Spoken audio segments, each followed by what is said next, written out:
Hello there, welcome to my channel. If this is your first time here, I've got just one question for you. What took you so long? I've been waiting to meet you.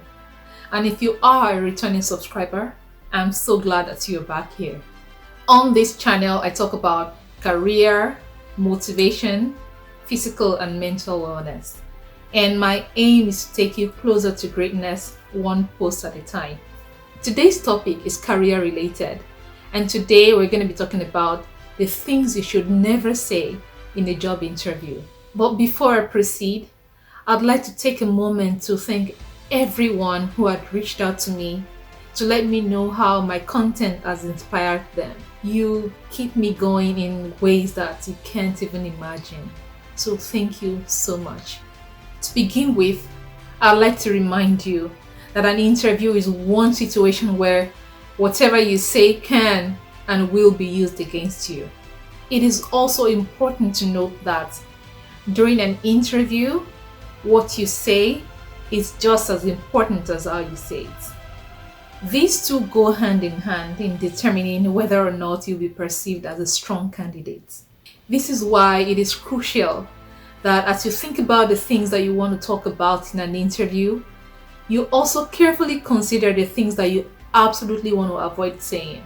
As you most likely know, interviews are more or less a question and answer situation. And if you don't pay enough attention, you may slip up and say the things you didn't mean to say. So today I'm going to be sharing tips from my experience on how you can avoid these slip-ups and give you a shot at advancing through the interview stages. So come along with me. Make sure you watch this video to the end and don't forget to like and subscribe. The first thing you must consider is that no employer wants to employ a negative individual. In a job interview, you may come across questions like, why did you leave your previous employer? Or why are you in search for a new opportunity? Or if you had the chance, what would you change about your previous job? These are questions that if care is not taken, you may provide negative responses to the questions. Answering these questions in a positive manner reflects on your ability to maintain professionalism regardless of the situation. This sort of attitude is very valuable in a professional environment or in any environment for that matter. The fastest way to reduce your chance of getting an offer is to be negative. In a situation like this, try as much as you can to center your response around what this job offers that you couldn't get in your previous employment. For example, if you worked in a toxic environment where managers are so disrespectful to their employees, in an interview, you could say, one value that I hold in high esteem is respect for every individual. And I'm looking to now work in a company that shares that value with me. That shifts the perspective. Of course, a smart interviewer would know exactly what that meant and respect you for maintaining candor regardless. This gives you more respect than going all about speaking negatively about your previous employer. Number 2, implying that you want to take over your boss's job. Confidence is great.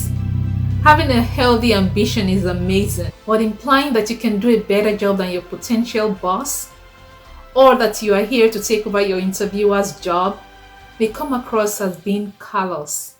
Remember, hiring managers are assessing your relative fitness not only for the job, but within the team. You want to create an impression of a pleasant, likable team player. Your boss is here for a reason, one of which is to provide guidance. Even if you know it all, it is great to run items by your boss just to get a second opinion. I once interviewed a candidate who ran me through how he started and ended the process without recourse to anyone. And the decision he arrived at had an impact on someone else's employment. This is not the kind of person you want to bring in your team. Show that you can take initiative and at the same time, demonstrate that you're a great team player. Number 3, asking about vacation, time off, or salary related questions. Now, except these items were brought up by the interviewer, it is best to focus on letting them know what you're bringing to the table. Asking these kind of questions right from the onset sounds selfish. Demonstrate your value and try to wait until they extend an offer before you begin negotiations. I've seen some candidates that no matter where you turn, they bring the conversation back to issues around salary. This is a red flag. You come across as someone who is more concerned about the salary than about doing the job. Number 4, asking what products the company sell or the services they offer. Or worse still, asking what the title of the job is. Never ever walk into an interview knowing next to nothing about the company or the position for which you are interviewing. You can easily find answers to these questions by doing simple research. You want to let the interviewer know that you care enough about the job and the company by doing some research on your own. It is always a red flag when candidates are clueless about the company or the position. It shows that you neither care about the company nor the job.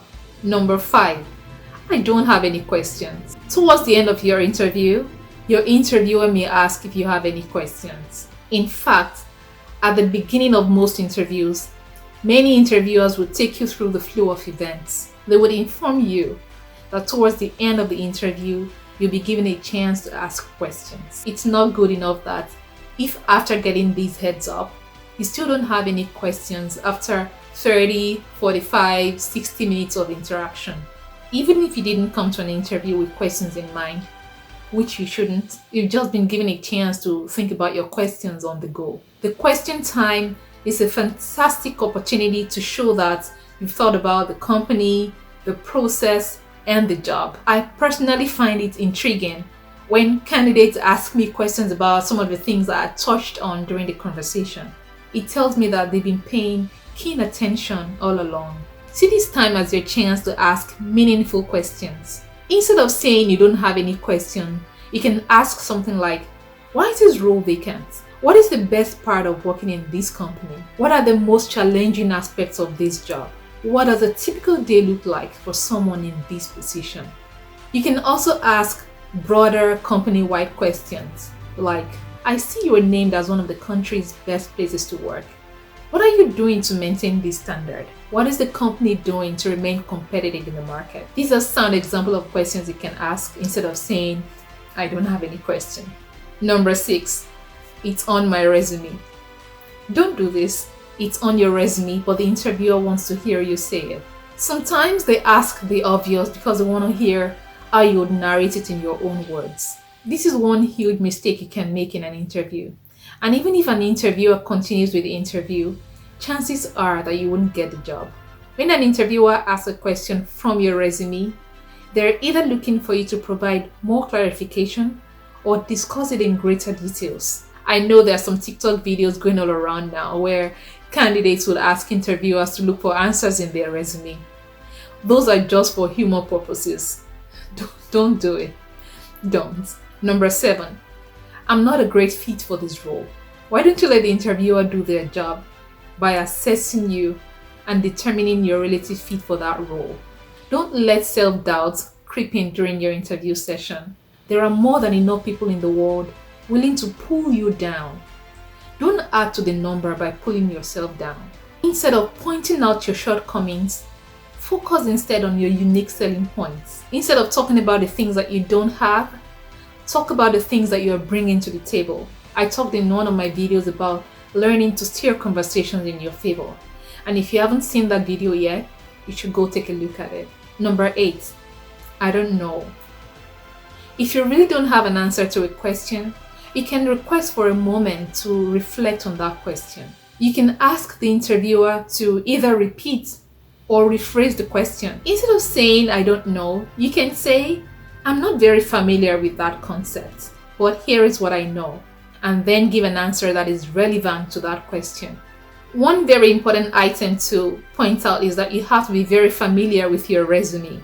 It is assumed that you drafted it yourself anyway, and even if you did copy and paste, which I don't recommend, that's the more reason why you should be even more familiar with it. You must be able to answer questions coming directly from your resume. Your years of service, your titles, your responsibilities, your educational qualifications, and so on. Number 9, I wouldn't be able to survive if I don't get this job. This could come across as patronizing or desperate. You don't have to try to cajole interviewers into seeing how good you are. You can't force them to employ you. Neither should you try to guilt trip them into giving you the job. They either like you or they don't.